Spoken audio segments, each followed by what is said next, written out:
ऐसा सवाल है। खैर, क्या हम दुआ में किसी को मांग सकते हैं जिसे हम चाहते हो, और दुआ कब कबूल होती है? दुआ का कबूल होने का टाइम बताइए। सब सवाल जो ये मेरे पास आया है कि दुआ कब कबूल होती है और दुआ के कबूल होने का टाइम बताइए। और दूसरा सबसे इन्होंने पहला सवाल जो किया है कि हम अगर किसी को चाहते हैं, पसंद करते हैं यानी कि, तो उसे क्या दुआओं में मांग सकते हैं? तो देखें, अजीब सा सवाल है और सब जानते हैं इस बारे में कि ऐसे सवाल जो है इसका किसी के पास जवाब नहीं होता है। देखिए, दुआ मांगना है आपको, तो दुआ में आप उसे किस तरह से मांग सकते हैं मैं बता देता हूँ तरीका आपको। आपने सबसे पहला जो है ना काम ये करना है, अगर आपको कोई पसंद है तो आप सबसे पहले अपने पेरेंट्स को बताइए। अपने पेरेंट्स को बताएंगे, वो रिश्ता लेकर जाएंगे। वहाँ से हाँ या ना में अगर जवाब आ जाता है, हाँ आ जाता है तो अच्छा, बिस्मिल्लाह करिए और शुरू यानी कि रिश्ता डाल दीजिए। अगर मना हो जाता है तो फिर देखें, मना हो जाता है और लड़के के या लड़की के घर वाले मना कर देते हैं, तो ये बात याद रखिएगा कि उसमें फिर आप दुआ किस तरह से मांग सकते हैं कि अल्लाह अगर मेरे हक में बेहतर है, अल्लाह अगर मेरे हक में बेहतर है तो मेरा रिश्ता यहाँ करवा दीजिए। और अगर लड़का मना कर देता है, लड़का अगर मना कर देता है, इसमें दो सवाल आते हैं हमारे पास कि लड़का मना कर देता है, वो पसंद नहीं करता, तो आप ज़बरदस्ती नहीं कर सकते। दूसरी चीज़, अगर वो शादीशुदा है, क्योंकि आजकल का जो माहौल चल पड़ा है, आजकल देखा जाए लड़कियां, इतने मैसेजेस आते हैं कि लड़कियां ज़्यादातर उन लड़कों को पसंद कर रही है, उन मर्दों को पसंद कर रही हैं जो या तो मैरिड हैं या फिर 2-3 बच्चों के, 4 बच्चों के बाप हैं। अब वो अब्बाओं को पसंद कर रहे हैं और इस चीज़ को समझ नहीं पा रहे। देखिए, अगर फिर मुझसे सवाल ये आ जाएगा कमेंट्स में कि 4 शादियाँ तो जायज़ है मर्द के लिए। देखिए, 4 शादियाँ जायज़ हैं, मैं मना नहीं कर रहा हूँ, लेकिन अगर आप अदल कर सकते हो, अगर आप उनके अखराजात उठा सकते हो तो फिर जायज़ है। और देखिए, बात सुने, ये भी मर्द के ऊपर है कि मर्द जो है, अब लड़कियां अगर हर लड़के को, हर शादीशुदा मर्द को पसंद करना शुरू कर दें और कहें कि 4 शादियां तो मर्द के लिए जायज़ है, वो कर सकते हैं इसलिए हम उन्हें पसंद कर रही हैं, तो ये मर्द की उसमें रजामंदी पूछी जाएगी। अगर मर्द पसंद नहीं करता, लड़का पसंद नहीं करता, तो आप ज़बरदस्ती नहीं कर सकते।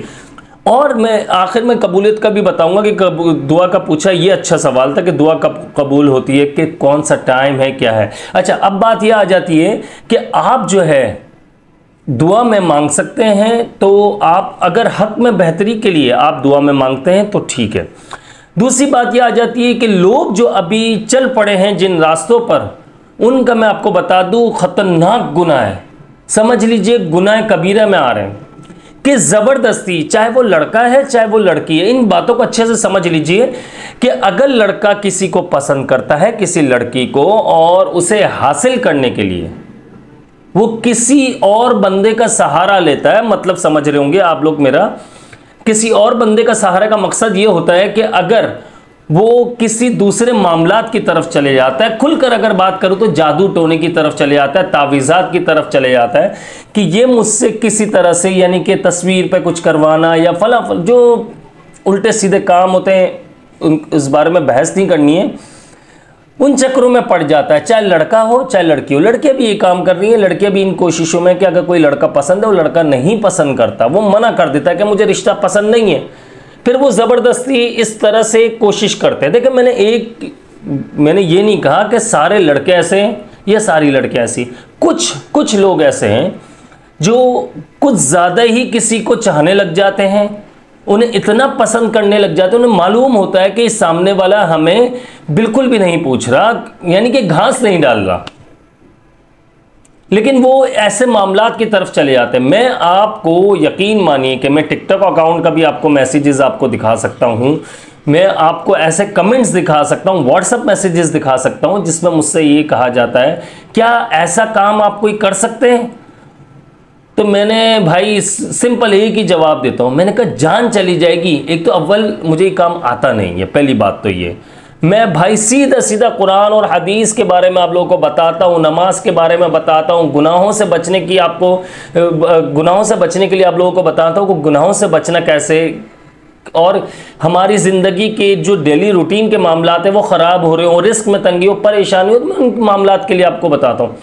लेकिन अव्वल तो मुझे ये काम आता नहीं है, और अगर मालूमात होती भी अगर, तो फिर भी मैं नहीं करता। भाई जान चली जाए बंदा ये काम ना करे, साफ बात है। क्योंकि इस्लाम से आप खारिज होने वाले, किसी को ज़बरदस्ती इतना मजबूर कर देना कि वो आपको चाहने लग जाए, वो तावीज़ के ज़रिए, उल्टे सीधे कामों के ज़रिए, तो याद रखिएगा इसकी बड़ी सख्त पकड़ है।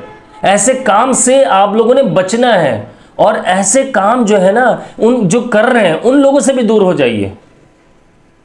अगर आप हद से ज़्यादा किसी को चाहते हैं और आपने रिश्ता भेजा है, लड़का भी चाहता है आपको या लड़की भी चाहती है आपको, और माँ बाप मना कर रहे हैं, तो आप हक में बेहतरी के लिए दुआ मांग सकते हैं।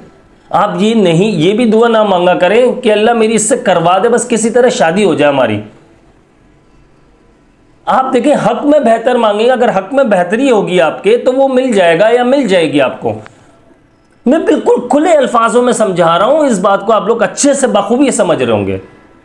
तो ऐसे काम मत कीजिएगा जिससे आपका दीन भी खराब हो जाए, ईमान खराब हो जाए, ईमान से आप खारिज हो जाए, यानी कि इस्लाम से खारिज हो जाए, और बाद में सिवाय पछताने का और कुछ नहीं है। अगर आप ऐसे काम करवाते, पहले सुन लीजिए, जिन लोगों ने ऐसे काम करवाए हैं वो यकीनन 100% बता रहा हूं। देखिए याद रखिएगा, तावीज़, जादू वगैरह का, इन चीज़ों का जो होता है ना, जो गलत काम होते हैं, सही तावीज़ की बात नहीं कर रहा हूँ, गलत तावीज़ों की बात कर रहा हूँ। तावीज़ात जो होते हैं उनमें ज़्यादातर ये होता है कि आप, ज़्यादातर नहीं, 99 नहीं 100% बात कर रहा हूँ मैं आपको। ये वो बात कर रहा हूँ जो प्रूफ के साथ, मेरे पास मैसेजेस बहुत आते हैं कि अब ऐसा हो गया, हमने ये गलती की थी। वो वजह क्या होती है कि लोग जो है ऐसे काम कर लेते हैं, शादी कर लेते हैं ज़बरदस्ती, इसके बाद साल 2 साल बाद मोहब्बत का भूत उतर जाता है। बहुत सारे लोगों का तो 1 हफ्ता 1 महीने में ही उतर जाता है। इसके बाद उनकी तलाक हो जाती है। लड़की का कोई पुरसाने हाल नहीं होता, लड़के को कोई पूछना, लड़के ने काम किया होता है तो फिर वो बीमार रहने लग जाता है। अगर लड़की ने काम किया होता है तो वो तबाह बर्बाद हो जाती है, उसको कोई रिश्ता नहीं मिल रहा होता, बीमारियों से घेर लेती हैं। याद रखिएगा, जब आप ऐसी ताकतों से काम लेने की कोशिश करेंगे, जिन्नात से, आसेब से, शयातीन से, अल्लाह माफ़ फरमाए, अल्लाह ताला हम सब की ईमान की हिफाजत फरमाए। यकीन मानिए आपको इसके आपको शुरू में इतना मजा है, यार मैंने जो हासिल करना था वो तो मुझे मिलने लग गया, लेकिन कुछ दिनों बाद, कुछ टाइम बाद आपको नुकसान मिलना शुरू हो जाता है।